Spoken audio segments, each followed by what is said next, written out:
टाइटो बच्चों अस्सलाम वालेकुम वरहमतुल्लाह। आज पढ़ो अस नेगेटिव सेंटेंसेस। इत पे जानान कि सेंटेंस बनान यम सात हरूफ मिलान तम वर्ड बनावान ये वर्ड प्रॉपरली तरतीब मज थावन तम सेंटेंस वजूदस मज यवान। तो यह पर पतमिस सबकस मज कि सेंटेंस कत वन। तो आज हेचो नेगेटिव सेंटेंस। नेगेटिव कत वन उर्दू पे वन सेंटेंस वन जुमलस, नेगेटिव वन इनकारिया।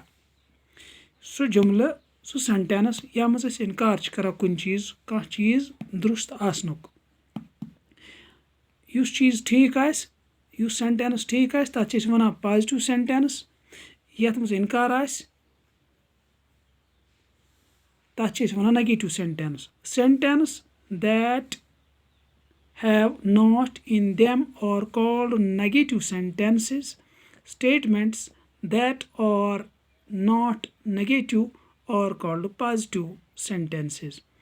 अम हवाल टेबल ब्रो तुम थो सही पे तवज्जो।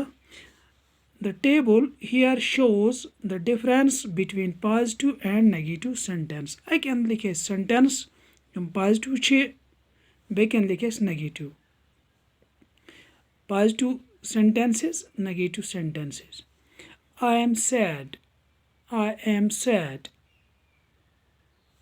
बेक अंद लिखे I am not sad. You are sad. You are not sad. यह मज थो तुम जहनस मज यथ मज कोर not इस्तेमाल। He is my uncle. He is my uncle. He is not my uncle. Rahul is at home today. Rahul is at home today. Rahul is not at home today.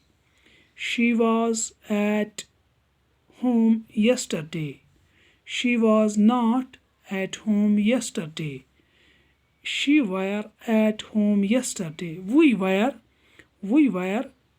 at home yesterday. We were not at home yesterday.